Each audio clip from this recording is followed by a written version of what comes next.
Many of us have probably seen the movie The Sixth Sense. I see dead people. I've never actually seen it all the way through. But I do know the important part of the story. And I'm not going to spoil it for you if you haven't seen it. But there is a huge twist at the end of the movie. Okay? In fact, it's probably one of the most famous movie twists of all time. Now, if you haven't seen it, maybe you've seen another movie that has a twisted ending in it. Maybe something like The Prestige or The Usual Suspects or The Game or Gone Girl. Or what's the one with Charlton Heston with the monkeys? Planet of the Apes. Any of those movies all have twisted endings, right? Now, I haven't seen all those movies either, so I can't tell you if any of them are good or not, but I do know that they have surprise endings.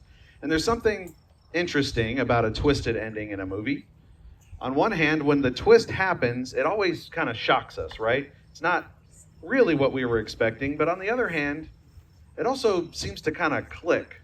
Like as soon as you see what's going on, everything else you've seen all of a sudden makes sense. It's like every question you've asked through the whole movie all of a sudden just gets answered in one moment. And even though we didn't really expect it, we start wondering, well, why didn't I expect it? Why didn't I see that coming? And what's really strange is when you watch that same movie for the second time, the third time, the fourth time, and when you do that, you start to recognize patterns in the movie, right? You start to see like, oh, I see how the director or the writer was building up to this ending once you know what the ending is going to be. You start to see things you didn't see the first time because everything is analyzed through a new lens. Now, the reason why is because obviously the writer did that on purpose. They knew the ending, and so they wanted to give you little hints and clues that would all make sense once you got to the ending. And what's interesting is God does that in our lives too. God knows the end of our story, even though we largely don't. So God weaves intricate details into our lives that we may not pay attention to when they're happening, right? But sometimes God accomplishes something, and then we have the mindfulness to look back and go, oh, I see what the Lord was doing here. He was building all this up to this moment or to this ending. And suddenly we have a totally different perspective on what God had been doing in our lives. Well, today we're going to look at a pretty small event in Esther's story, or really God's story of Israel. And it might seem a little bit disconnected. It might seem maybe a little bit unimportant. But by the end of the series, you'll understand why God put this detail in here. Because by the time Esther's story is done, we're going to see just how important today's events actually are. So when we're done this morning, try to keep it in your brain over the next several weeks. We're going to see what happens actually when we get to chapter 6. But today, if you're going to follow along with your YouVersion Bible app, today's message is called Turncoats. And we're going to be in Esther chapter 2, looking at verses 19 through 23. So pretty short this morning, just a few verses. And we're going to try to get you home early before it gets hot, so you're welcome for that. But make sure that even though it's just a couple short verses, that you still pay attention to the content of the message because it's important. So here we go. Very important verses in Esther's story. Let's begin with verse 19. Esther chapter 2, verse 19. It says, "Now when the virgins were gathered together the second time, Mordecai was sitting at the king's gate." So just to give you a real quick recap on where we are in the story of Esther, there was the king of Persia who attacked Greece and failed, right? He had dismissed his queen because she disobeyed him. And so he decided that he was going to look for a new queen by having a beauty contest. And Esther, also known as Hadassah, won the contest. So she became queen, all right? And that's basically where we are in the story. But remember how the selection process for Esther actually worked. A bunch of women, 400 of them, went into the king's harem under a guy named Hegai. And then each of them got one night with the king. And then once they had their one night, they bounced over to Shaashgaz's group of concubines for the king. So you started off with one group of women that went to the second group. And so when this says when all the virgins were gathered together a second time, this means that all of them had had their chance with the king and went to the second group. So they're all gathered together again. So the competition at this point is over.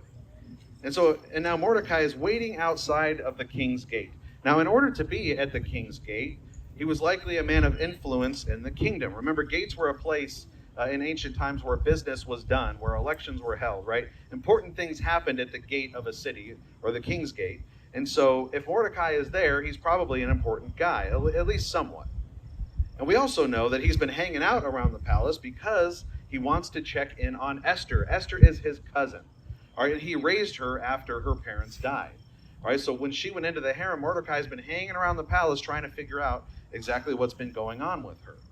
So there's a double reason for him to be there. Right? He's there because he's important, and he's there because he wants to know what's up with Esther.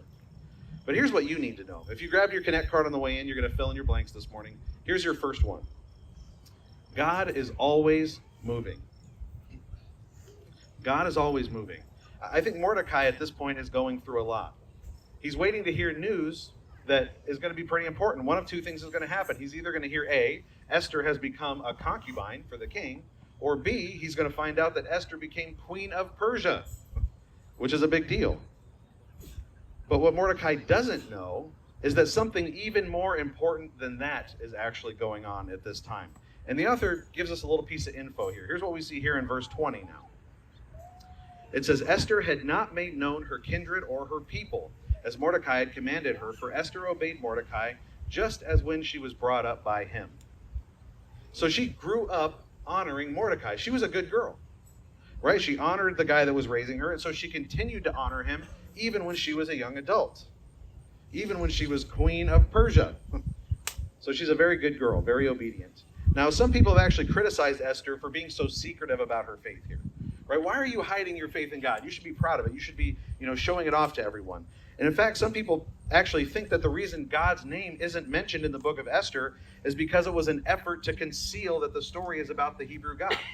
That's one of the theories behind it. Others actually think it's because of the festival of Purim. Now, if you've never heard of this is the feast that celebrates Esther. We're going to read about it at the end of this story. And during this feast, even today, when they celebrate it in the synagogue or whatever, people just get really, really drunk, and they shout out things as they participate, like in the synagogue. I actually talked to Uriah's parents. They were visiting a couple weeks ago, and they actually went to one of these ceremonies. I'm not saying they were one of the people that were really drunk, but I'm saying they went to the ceremony. And they were shocked that as soon as they walked into the synagogue, there was Jell-O shots waiting for them. Like that's how they celebrate this. So it's a very drunken activity for Jews to participate in. And it's kind of like the Rocky Horror Picture Show. Like you yell things and you participate as you go through the story, so it's kind of an interactive thing. And some people think that they took God's name out of the story because they were afraid people were going to get too drunk that they would accidentally profane the name of God. Well, I don't know what the real reason why God's name isn't in this. Probably because they want us to see God's actions without mentioning him specifically. But either way, what we see Esther doing is she's a girl who's doing her best to honor God by obeying the cousin that raised her. She's trying to do good. Here's your next fill in the blank. Humility is good in every situation. Humility is good in every situation. Now, as Christians today, we know that she's doing the right thing, right? Ephesians 6:1 tells us, children, obey your parents in the Lord, for this is right. Honor your father and mother. This is the first commandment with a promise, that it may go well with you and that you may live long in the land. So now Esther, she wasn't alive to read this letter from Paul, right? But she definitely could have learned the commandment that is being quoted here. This is a quote from Exodus chapter 20, verse 12. This is why I told you that Esther's beauty is more than just what's on the outside. She's a good girl. She's obedient and submissive to Mordecai.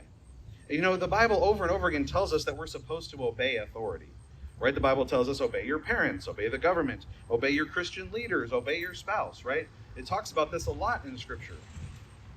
And yet, for some reason, as people, we're always looking for opportunities to disobey, right?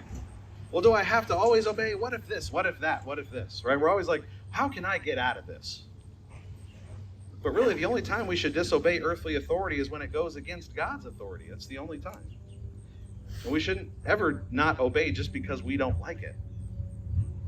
See, humility here paves the way. There's something beautiful about a willful submission. I'm not talking about slavery or giving in because you have to. I'm saying that you're behaving with humility because you think it's the right thing to do. See, humility is an opportunity that we sometimes look down on, when actually humility is an act of strength. Humility is an act of goodness. Ralph Waldo Emerson said, a great man is always willing to be little. Not belittle like belittle you, but belittle themselves. See, when we're not humble, it's usually for one of two reasons. Either A, you're struggling with pride, or B, you're struggling with insecurity. And both of those things are weaknesses. So think about this. Jesus is actually the best example we have of humility for all time. And yet no one would question Jesus' strength or his abilities, right? He chose to be humble. It's an act of goodness and strength. So Esther humbly obeys her cousin, and she conceals her faith. And then something else happens here in verse 21. In those days, as Mordecai was sitting at the king's gate, Bigthan and Teresh, two of the king's eunuchs who guarded the threshold, became angry and sought to lay hands on King Ahasuerus. Okay, they're not going to lay hands pray for him. Okay, they want to kill him. They want to assassinate him. These two men were angry with him, and they wanted to kill the king. Now, Bigthan and Teresh were very close to the king. See, their job was to wait by the threshold of the door. So they guarded the door of the king's room at night. All right? So that means that they were probably the chief bodyguards of the king. Right? You only put a trusted guy in that position. If you're going to go into a room and sleep, you're going to want your best bodyguard waiting by the door, right? Because you're not even conscious. You have to trust these people. But interestingly enough, these two men wanted to kill the king. Now, it doesn't actually tell us why. However, if you'll think about the first 2 weeks of this story of Esther, I talked a lot about the history of Persia. Can you think of any reason why these guys might want to kill the king? Right? He just came back from a pretty much failed invasion. And actually, we learned from a guy named Josephus Gorianides, who's not the same guy as Flavius Josephus, but they were friends. But he was a historian of the day. And he said that what the bodyguards wanted to do to the king was cut off his head, and then they were going to go deliver it to someone. Any ideas on who they were planning to deliver his head to? How about the king of Greece? That was the theory that's what was written down in the history of the time. Now here's what you need to know about that. God can still use bad situations. So that's your next fill in the blank. God can still use bad situations. Obviously, murder and betrayal are not good things, right? We don't sing that in our worship songs this morning. God, betrayer, and murderer. We don't sing that, right? Because it's not a good thing. It's not something that we're seeking. But remember, this story is about Esther. So imagine how bad this news actually is for her, right? If you're the night guard, when do you think you're going to kill the king? Probably at night, right? You're going to wait till he's asleep, and then you're going to kill him. Now think about this. If you are in bed after just marrying a beautiful woman, who do you think you would have next to you if you were the king? Probably the beautiful woman, right? So think about this. If you're going to kill the king in the middle of the night, what do you think those guards are going to do when they find Esther lying next to him? Probably nothing good to Esther, right? So the situation really is just as bad for Esther as it is for the king. So let's see what happens next, verse 22.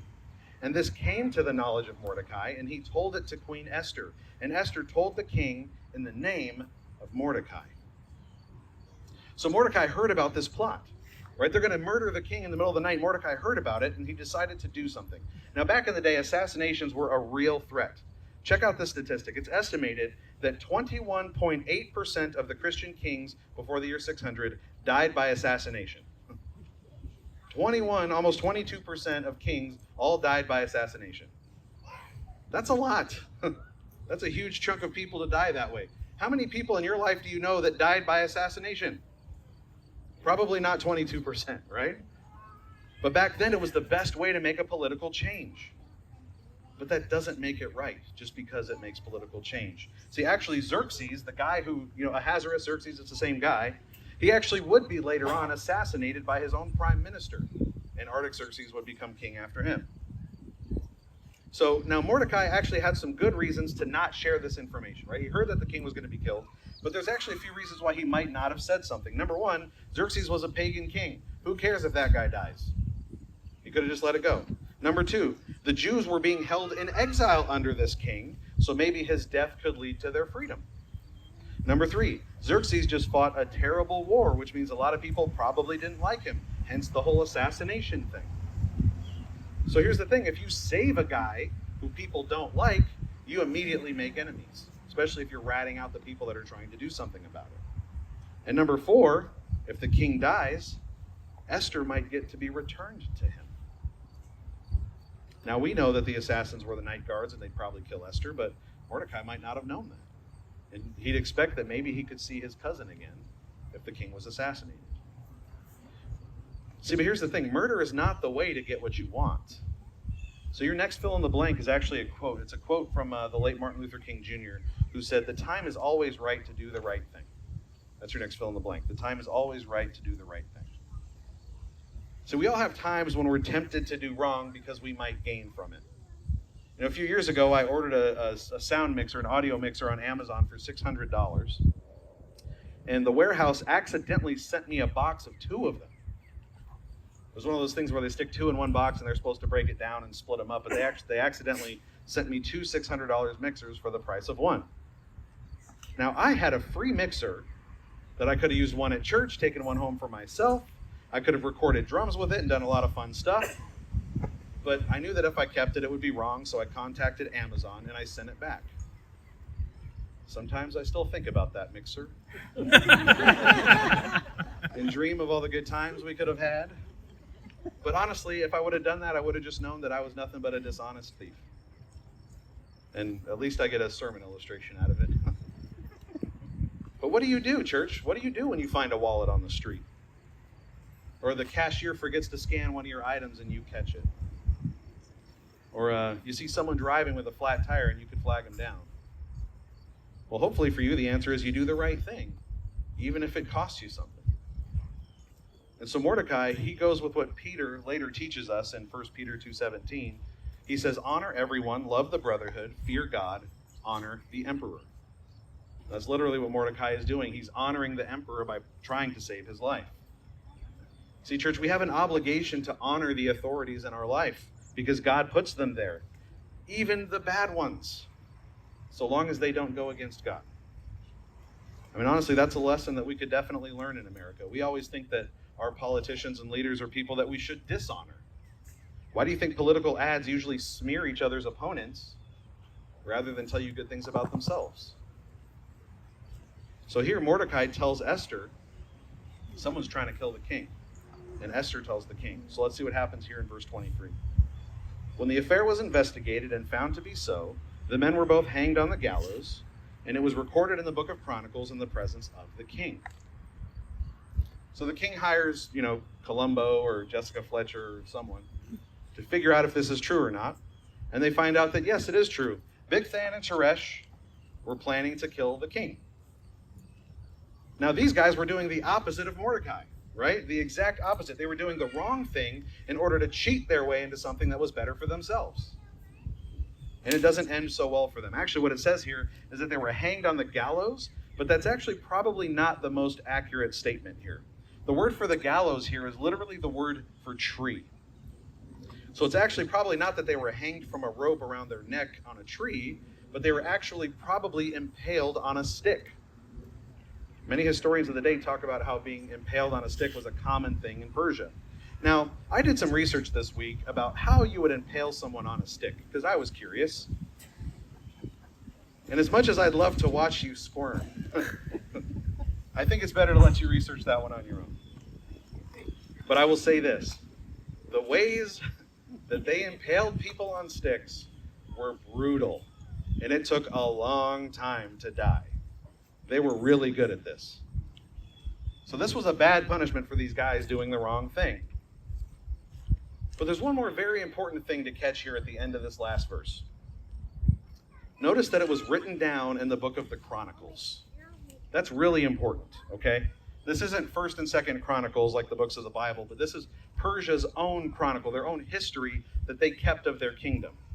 And that's because the Persians actually recognized something very valuable. They realized that when something important happens, hey, we should write it down. I've been learning that a lot lately for myself. I'm, a fairly disorganized guy, some of you may have noticed. And I did some research, like, how do I become more organized? How do I get, things running more seamlessly and I forget less things? And one of the first tips I learned was if something is important enough to do, it's important enough to write it down.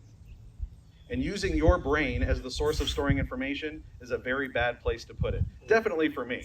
Because as soon as I go, I'm going to remember that, 3 seconds later, I'm like, coffee. What was I going to remember again? And it's totally gone. So writing something down is a great way to obviously remember something. Because if we don't write things down, we run the chance of forgetting.